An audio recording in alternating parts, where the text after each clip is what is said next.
ഇന്ന് നമ്മളിവിടെ പരിശോധിക്കാൻ പോകുന്നത് യു ഡി എഫിന് വലിയ മേൽക്കോയ്മയുള്ള 3 മണ്ഡലങ്ങളാണ്.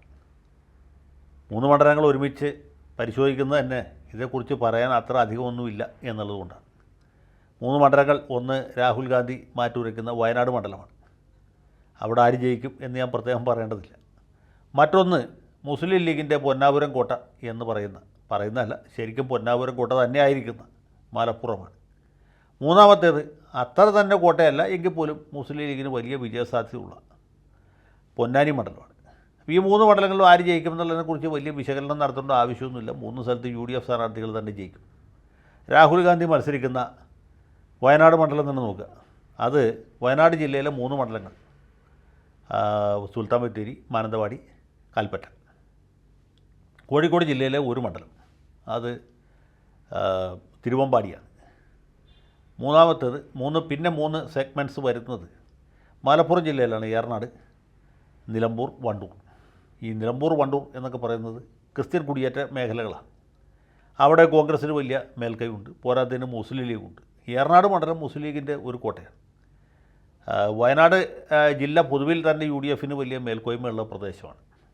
തിരുവമ്പാടിയും അതുപോലെ തന്നെയാണ്. തിരുവമ്പാടിയിൽ ഇപ്പം നിലവിൽ MLA CPM കാരനാണെങ്കിൽ പോലും വയനാട് മണ്ഡലം പൊതുവേ ഒരു UDF സ്വഭാവമുള്ള മണ്ഡലമാണ്. കോൺഗ്രസും മുസ്ലിം ലീഗുമാണ് അവിടുത്തെ പ്രധാനപ്പെട്ട ശക്തികൾ. കേരള കോൺഗ്രസ് അല്പാൽപ്പമൊക്കെ ഉണ്ട്. അതുകൊണ്ടുകൂടിയാണ് വയനാട്ടിൽ രാഹുൽ ഗാന്ധി വന്ന് മത്സരിക്കുന്നത്. അദ്ദേഹത്തിന് നോമിനേഷൻ കൊടുത്തിട്ട് പോയാൽ മതി. രാഹുൽ ഗാന്ധി എന്ന് വെച്ചാൽ ചെറിയ ഒരാളല്ല, ഇന്ദിരാഗാന്ധിയുടെ പൗത്രനാണ്. സാക്ഷാൽ ജവഹർലാൽ നെഹ്റുവിൻ്റെ പ്രപൗത്രനാണ്. പ്രത്യേകിച്ച് ഒരു മുഖപുരയുടെ ആവശ്യമില്ല.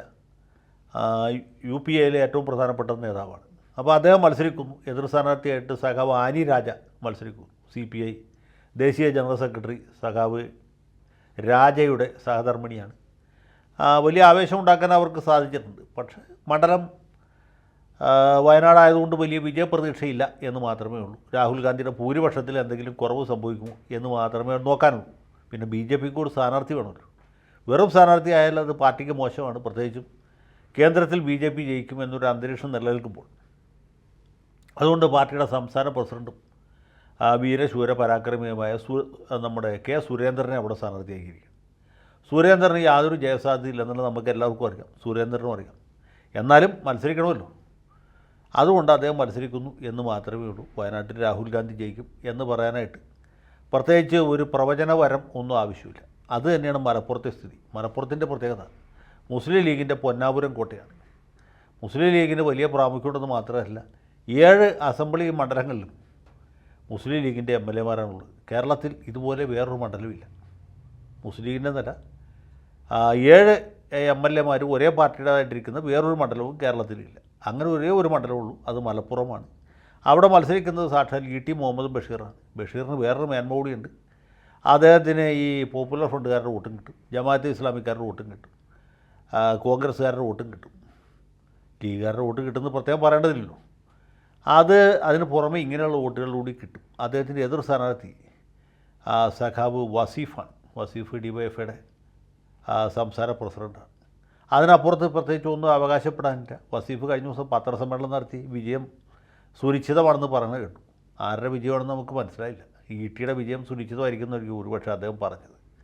ഏതായാലും കുഞ്ഞാലിക്കുട്ടി ബഷീർ സാഹിബിനെതിരെ ഇലക്ഷൻ മത്സരിച്ചിട്ടുണ്ട് എന്ന് അദ്ദേഹത്തിൻ്റെ പ്രൊഫൈലിൽ കൂട്ടിച്ചേർക്കാം എന്നല്ലാതെ പ്രത്യേകിച്ച് ഒന്നും തന്നെ അവിടെ ചെയ്യാനില്ല. BJPക്ക് കൊണ്ട് സ്ഥാനാർത്ഥി. ആ സ്ഥാനാർത്ഥി നേരത്തെ കാലിക്കറ്റ് സർവകലാശാല വൈസ് ചാൻസലറായിരുന്നു പ്രൊഫസർ ഡോക്ടർ അബ്ദുൾ സലാമാണ്. അദ്ദേഹം കൊല്ലം സ്വദേശിയാണ്. കശുവണ്ടിയെക്കുറിച്ചുള്ള ഗവേഷണം, അഗ്രോണമിയാണ് പുള്ളിയുടെ വിഷയം. അങ്ങനെ ഒരു കോൺഗ്രസ് അനുഭാവിയായിരുന്ന അബ്ദുൾ സലാം മുസ്ലിം ലീഗിൻ്റെ കെയർ ഓഫിൽ കാലിക്കറ്റ് സർവകലാശാല വൈസ് ചാൻസലറാവുകയും അവിടെ വെച്ച് എല്ലാവരും വെറുപ്പിക്കുകയും പിന്നീട് നിക്കക്കളില്ലാതെ BJP ചേരുകയും ചെയ്തു എന്നാണ് അദ്ദേഹത്തിൻ്റെ ചരിത്രം. ഏതായാലും അത് വളരെ കൗതുകരമായിട്ടുള്ളൊരു കാര്യമാണ്. ലീഗുകാർ സ്പോൺസർ ചെയ്ത് കൊണ്ടുവന്ന ഒരാൾ ലീഗിനെതിരായിട്ട് BJPയുടെ സ്ഥാനാർത്ഥിയിട്ട് മത്സരിക്കുന്നു എന്നാൽ കേവലമായൊരു കൗതുകം മാത്രമേ മലപ്പുറത്ത് ബാക്കിയുള്ളൂ. ആര് ജയിക്കും എന്ന് ഞാൻ പ്രത്യേകം പറയേണ്ടതില്ല, നിങ്ങൾക്ക് എല്ലാവർക്കും അറിയാം. അവിടെ സാക്ഷാൽ ET മുഹമ്മദ് ബഷീർ ജയിക്കുള്ളൂ. അദ്ദേഹത്തിൻ്റെ ഭൂരിപക്ഷം എത്ര ലക്ഷത്തിൽ ഒതുങ്ങും എന്ന് നമുക്കറിയില്ല. അത്രമാത്രമേ മലപ്പുറത്തെക്കുറിച്ച് പറയാനുള്ളെങ്കിൽ കുറച്ചുകൂടി പറയാനുണ്ട്. പൊന്നാനിയെ സംബന്ധിച്ചു പൊന്നാനി മണ്ഡലം ഏറെക്കുറെ ബലാബലം പയറ്റാവുന്നൊരു മണ്ഡലമാണ്. കാരണം എന്ന് വെച്ചാൽ അതിൽ ഈ പൊന്നാനി മണ്ഡലത്തിൻ്റെ തെക്കൻ ഭാഗം കുറച്ചുകൂടി LDFന് പിടി മുറുക്കാവുന്ന പ്രദേശമാണ് തവന്നൂർ മണ്ഡലം, അതുപോലെ തന്നെ പൊന്നാനി, പിന്നെ പാലക്കാട് ജില്ലയുടെ ഭാഗമായിട്ടുള്ള നമ്മുടെ ബൽറാമിൻ്റെ പഴയ മണ്ഡലം തൃത്താല. ഈ പ്രദേശത്ത് ഒരു കൈ നോക്കാം, അവിടെ LDFന് ഒരു മേൽക്കോയ്മ വേണമെങ്കിൽ ഉണ്ടാക്കിയെടുക്കാം. പക്ഷേ വടക്കൻ ഭാഗം ഒരു രക്ഷയില്ല. തിരൂരങ്ങാടി പോലെ അല്ലെങ്കിൽ വള്ളിക്കുന്ന് പോലെ ആ പ്രദേശമാണ്. അവിടെ ഒന്നും പോയി മത്സരിച്ചിട്ട് ഒരു കാര്യമില്ല. കുറ്റിപ്പുറം ഇങ്ങനെയൊക്കെയുള്ള പ്രദേശം, ആ പ്രദേശത്തുള്ള ഭൂരിപക്ഷം കൊണ്ട് തീർച്ചയായിട്ടും ഇതിനെ മറികടക്കാം. മാത്രമല്ല പാർലമെൻറ്റ് തിരഞ്ഞെടുപ്പ് ആയതുകൊണ്ട് അങ്ങനെ ഡോർ ടു ഡോർ ക്യാമ്പയിനൊന്നും നടക്കുകയില്ല.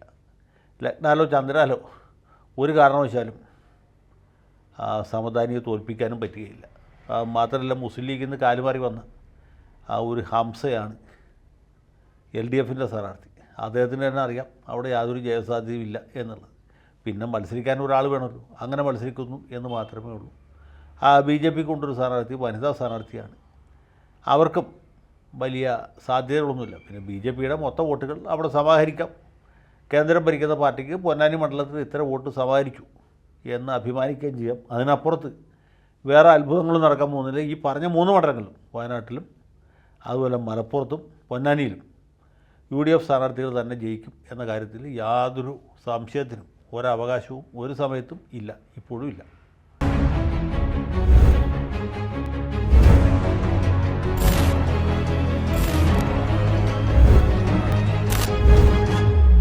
കൂടുതൽ വാർത്തകളും വിശേഷങ്ങളും നിങ്ങളിലേക്ക് എത്താൻ ABC മലയാളം സബ്സ്ക്രൈബ് ചെയ്യുക, ബെൽ ബട്ടണും അമർത്തുക.